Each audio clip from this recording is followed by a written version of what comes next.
Another fun dream of mine was have a healthy event. We have a Save the Bee 5K. This will be the 6th year. We've been fortunate enough to raise over $10,000 the last couple years at that event because we get people to sponsor the race, and then every penny of your race fee goes to Save the Bees.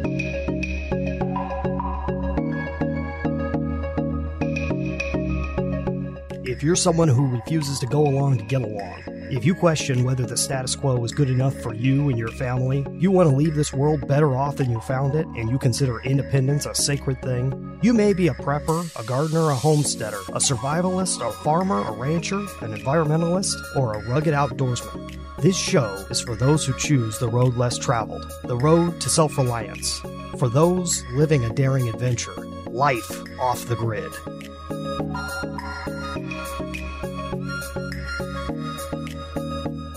Ray Jean Wilson is the daughter of Glory Bee founders Dick and Pat Taransky. Ray Jean has served in the family business in several capacities over the last 25 plus years. Following college, her focus was on sales and building Glory Bee's customer base. She also spent 10 years as Glory Bee's HR manager. In 2015, Ray Jean stepped into the position of Senior Executive Vice President, where she now co-leads the company with her brother Alan Taransky, overseeing sales, marketing, human resources, safety, sustainability, and community outreach. Ray Jean Wilson, welcome to the Off the Grid Biz Podcast. Thank you. Thanks for having me today. Absolutely. Now, why don't you let us all know a little bit about what you do?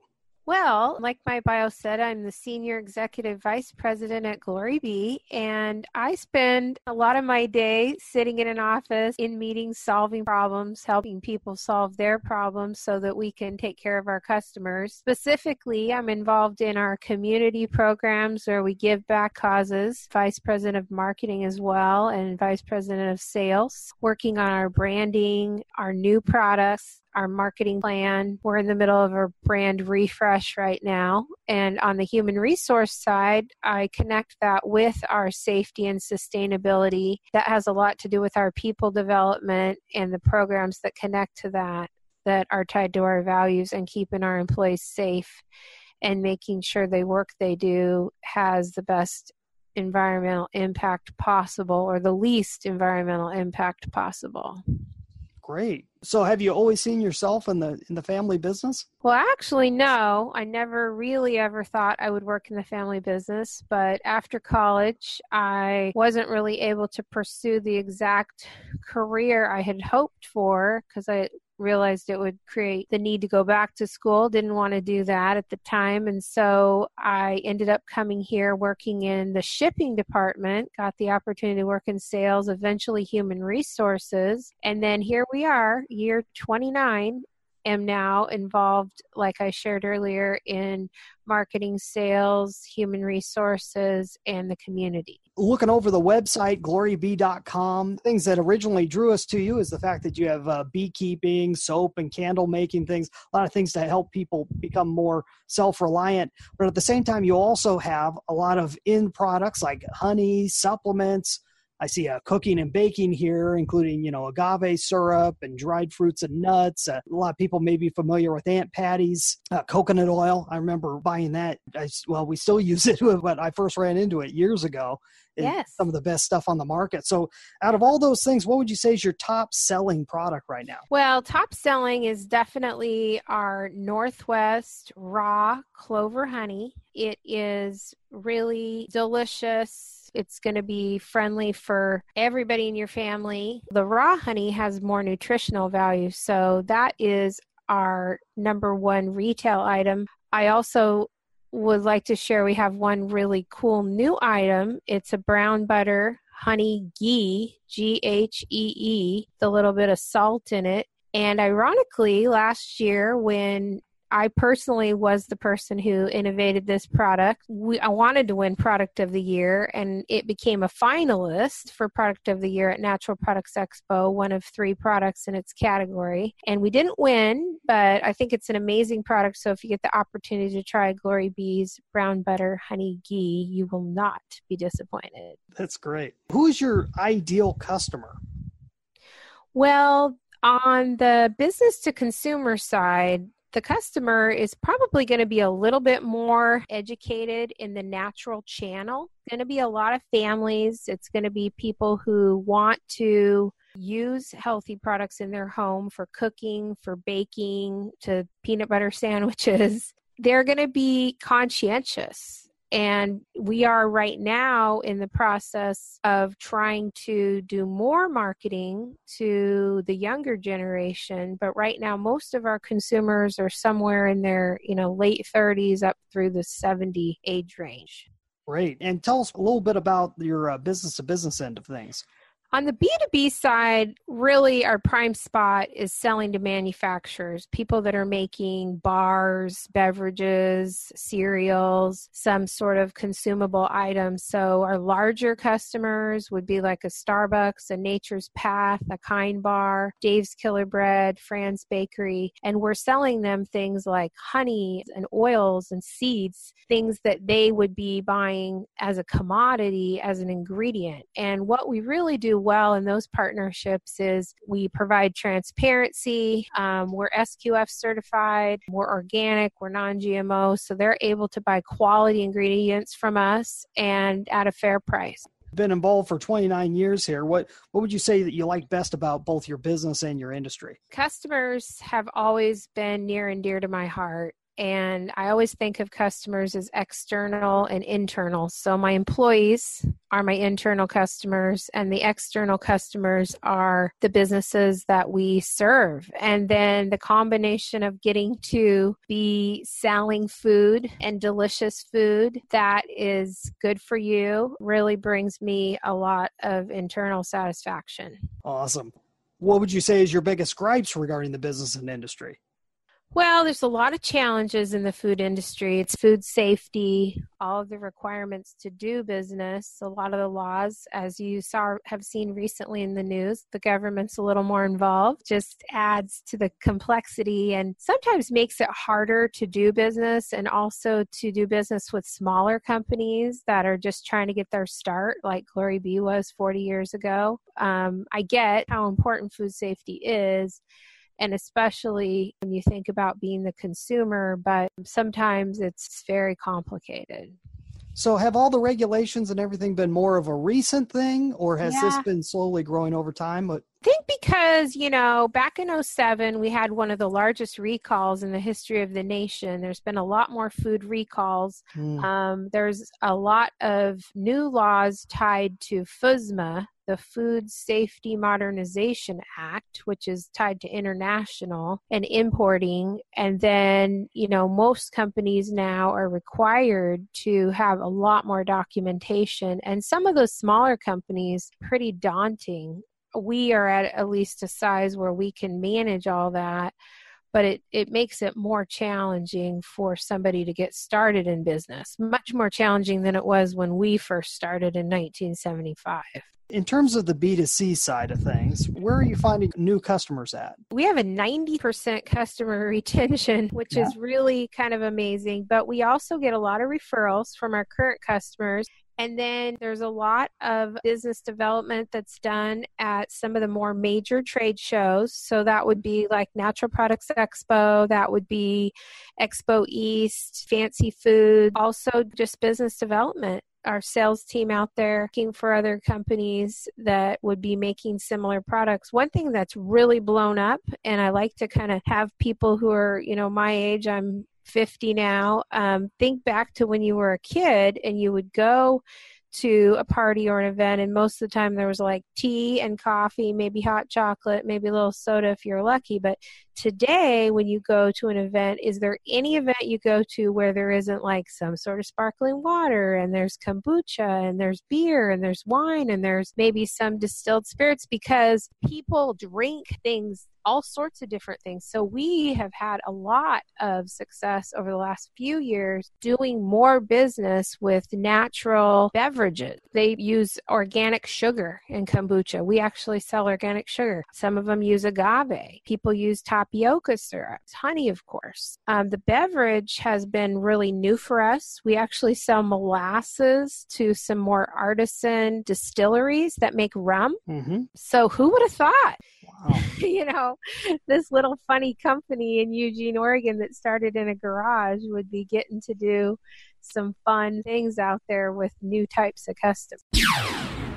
We're going to take a quick break from this conversation. When people ask me what I do, I tell them I'm a business growth strategist. And they say, well, what the heck is that? It's all about standing out against your competition, standing out within your industry, standing out in front of your most ideal clients so that there is no competition, there is no comparison, there's nobody else out there that can do what you do in the way that you do it, whether that be products, services, or otherwise. One of the toughest places to stand out is when you're discussing the concept of competition. So whether your customers see it as competition or whether it's only you that sees it as competition, if there is competition out there, it's going to be standing in your way. And there's no competitive force out there that I see as common, as ubiquitous as Amazon.com. Amazon.com has become the devil to most e-commerce based businesses for sure, and it's certainly putting the squeeze on offline businesses also. So that's why I set out to write the book, 9 Ways to Amazon-Proof Your Business, how to stand out in your industry and make all competition completely irrelevant. Now, whether Amazon.com is your competition or not, or whether you're teamed up directly with Amazon.com, this book will help you to look past anyone as your competition. 9 Ways to Amazon-Proof Your Business. Now, this book is not out as of this recording, but if you want to find out when it's available and how you can get your very own free copy, I want you to go to brianjpombo.com/Amazon book.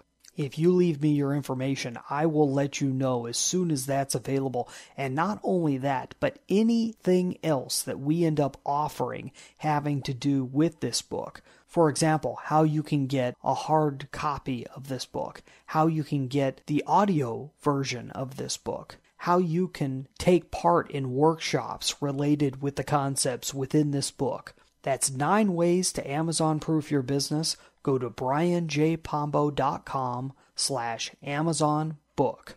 And now, back to the conversation. You're selling your products all over the place, including your own website. Do you see mostly that the wholesale retail market as being your main base?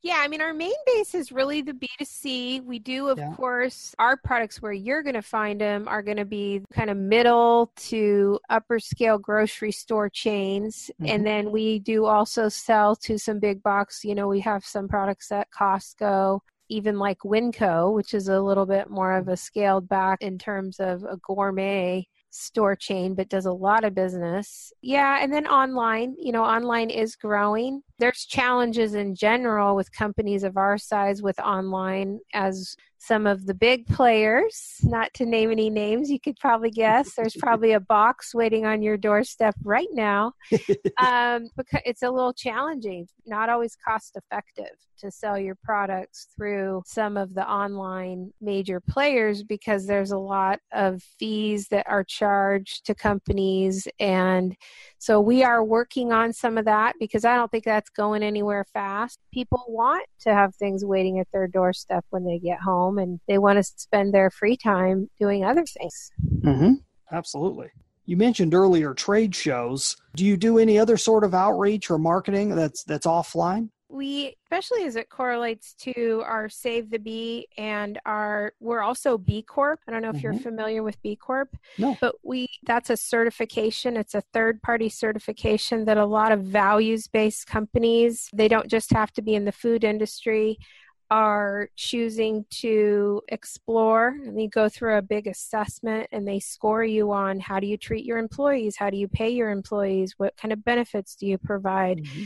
Do your suppliers, are they ethical? How do they treat their people? So all of those things bring a score back to a company. And we work quite a bit promoting our Save the Bee, and then also we're part of that B Corp community. And then in the beekeeping world, we attend quite a bit of events that are tied to beekeeping because we also sell bee supplies, which is a bit unique. Even though that's a very small part of our sales, it's really a lot of our heart and soul and how we got into business. So we still have an annual bee weekend here, which is kind of fun, where we actually bring in live bees and we have demonstrations where people can learn how to become a beekeeper, and that's in April every year. And then we also, which has been another fun dream of mine, was have a healthy event. We have a Save the Bee 5K. This will be the 6th year. And we've been fortunate enough to raise over $10,000 the last couple years at that event because we get people to sponsor the race, and then every penny of your race fee goes to Save the Bees. That's a few fun things that we're doing. Oh, that's great. Yeah. If we were to talk again, let's say a year from now, and we would look past over the last 12 months of what you had done between now and then, what would have had to have happened for you to feel happy with the progress concerning your business? We're kind of in an interesting phase, 40 years in, and we are working right now internally on building some bridges between departments in terms of processes that allow us to serve our customers better. That would be a change. We also have, this is a crazy number, we have like 3,800 SKUs, so 3,800 different products. And so we're right now also in the process of streamlining that, cutting back about 1,000 SKUs, because that 1,000 SKUs only equates to a couple % of our sales. Mm-hmm. People have to move that product and count that product. And we're trying to be a little more focused would be the best word. And then I think we would really have gained some market share, more beverage, I think would be a big deal. I think some of our new retail products, that honey ghee, we have a fermented honey, we have chocolate and regular creamed honey that are new. We'd have some placement on that. And personally, one thing that would be important to me is that we would have raised more money to Save the Bee, because I feel like that's pretty important to just our industry and to just the next generation. Absolutely. So what are the obstacles standing in your way of reaching all those goals? Honestly, I think it's too much to do. I also think right now, as many people probably are experiencing, employers that are kind of in the same stage as us, is that there's more competition. People that are the right fit, the landscape with unemployment being so low and changes in the dynamics with different generations. I think employers are challenged a little bit because we kind of want it all, right? We want to make good money. We want work-life balance. We don't want to work too much. And I would guess that if you surveyed a lot of employers, they would all say that's pretty challenging. Absolutely. So, bit of a personal question, but because it could go completely outside of business. Right. But what project are you working on right now that's most important to you? Well, I'm working on this, sounds crazy to say, but I'm working on a marketing plan. It's really, really different than what we've ever had here at Glory Bee. I believe it's fully integrated with our values and our customer promise on the B2B side and the B2C side. And I'm probably nervous as much as I am excited. Could help provide some clarity. And one of the things about this plan that really I have to give the credit to the firm that's helping me is they were able to explain something that I tried to explain to them that I don't feel I was doing a good job. And that is that every customer has a customer. When I go and I sell, what if I were selling you advertising, right? Well, you have a customer. So remembering that when you're selling to a business, well, on the consumer side, that's obviously our direct customer, but on the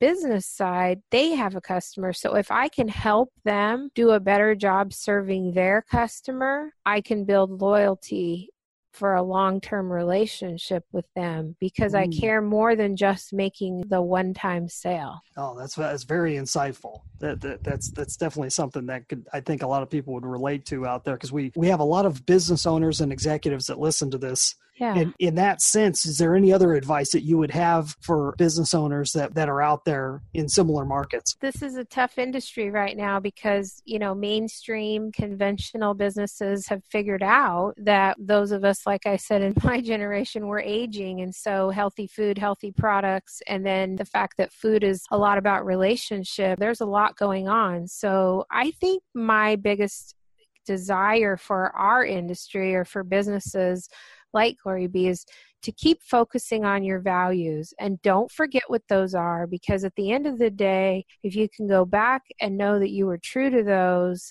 and how those related to how you do business, who you are, and how you serve your customer, it'll serve you well. You'll have bumps in the road, you'll have good years and bad years, but you'll be able to go home at night and be proud of the work that you did. And sometimes you can lose sight of that because there's so much going on and there's always a lot of work to be done, but that helps you feel like you're doing something that can impact the world in a way that is positive. I too am challenged about that at times, but it does help me stay grounded as a business owner. Oh, that's fabulous. Fabulous advice. That's really good. What could a listener do who may be interested in finding out more about your products? Well, like you said, logging onto the website, www.glorybee.com, is a good way. We, of course, do sell online through third parties like Amazon. You can visit some of those grocers I mentioned. From a competitive standpoint, probably ordering the products online, you're going to get a real fair price for the products that we have here, but we sell to a lot of retailers like the Sprout, regionally in Oregon and Washington and California, Sprouts and Fresh Time and Markets of Choice and New Seasons and Town & Country are all going to be able to provide you some of those fun retail products I shared with you. That's great. Thanks so much, Raejeanne Wilson, for being on the Off the Grid Biz podcast. Thanks for having me. Have a great day. You too.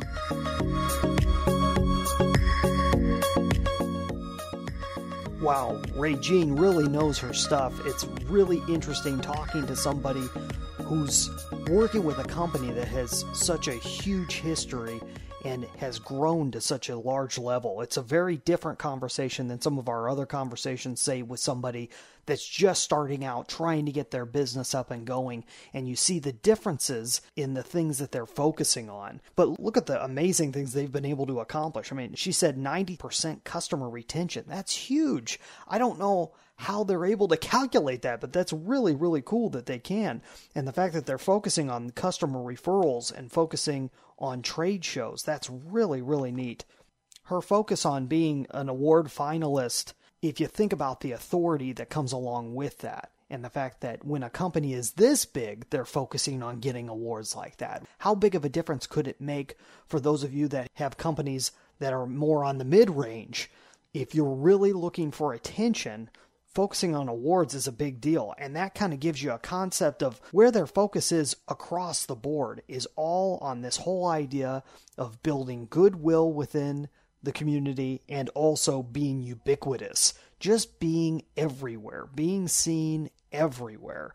That's a really big deal when you're at the level that they're at, where they have a brand name, they're being seen in all the major stores. Now it's just about being out there and promoting yourself in a very good way, creating the good thoughts and feelings around your brand name. The other things to keep in mind as you're growing as a company, they're very similar issues that we've seen with the larger companies we've talked about, talking about regulations and recalls and overall all the levels of government that reach into your industry. How are you dealing with that? How do you look at dealing with that in the long run? Larger companies need to deal with it in a much larger way, but everyone's got to deal with it in some way in each industry. The huge piece I see is their focus on causes also, like the cause of the race for the bees and helping out the whole situation with the beehives and talking about the fundraisers that are related back to that. That really creates the good feelings. If you just look at it from a completely practical point of view, not the point of view of the fact that they really want to do good, but the fact that what that affects your business. On a business level, how is that affecting you? This is a company that is relatively well known, but then being able to be liked and trusted, you have to have eventually show yourself to have a cause behind you, whether that cause is directly related with your product and service or whether it's more of a larger worldwide cause that you're being a part of. That makes a huge difference to how people see your brand, your products, and everything around it. And also keeping in mind what the point is of selling in any one location. So if you're dealing with a wholesale retail connection out there, does it make sense to work in a place like Amazon.com? Where are you selling? Does it make sense? Are you making the money back from there? Is it enough to make it worth the headache of going through that process? We had this very similar conversation with Anne Malloy at Neptune's Harvest. You can go back and re-listen to that one, where they were discussing their issues that they've had with Amazon.com. These are all things to keep in mind. The places at which you're selling, the places at which you're advertising, doesn't make sense in the long run. In the short run, it makes sense to be seen everywhere. But in the long run, you really have to pay attention to all the dimes and nickels that are associated with these things, because look at their issue with the fact they have 3,800 plus SKUs. Right? And they have to say, hey, how do we cut where we can? How do we make all of our products more robust and more available? Well, we've got to cut out some of the things that don't sell as well. It's the whole 80-20 principle that we've discussed on earlier episodes. You could also hear me discussing 80-20 quite a bit on the Brian J. Pombo Live, which you could find at brianjpombo.com, which is my other podcast where I discuss these type of things on a daily basis. I think the big question to walk away from here is, where is your company going to be if you aren't already 20 years plus old? Where are you going to be in 20 years plus? Even if you are over 20 years old as a company, where are you going to be 20 years from now? How large are you wanting it to be? What do you want to be known for? What is the legacy of your company once you walk away from it? Are you going to sell it? Are you going to shut it down? It's a good idea to start thinking about these things even if you have a brand new company. Join us again on the next Off the Grid Biz podcast, brought to you by the team at brianjpombo.com, helping successful but overworked entrepreneurs transform their companies into dream assets. That's brianjpombo.com. If you or someone you know would like to be a guest on the Off the Grid Biz podcast, go to offthegridbiz.com/contact. Those who appear on the show do not necessarily endorse my beliefs, suggestions, or advice, or any of the services provided by our sponsor. Our theme music is Cold Sun by Dell. Our executive producer and head researcher is Sean E. Douglas. I'm Brian Pombo, and until next time, I wish you peace, freedom, and success.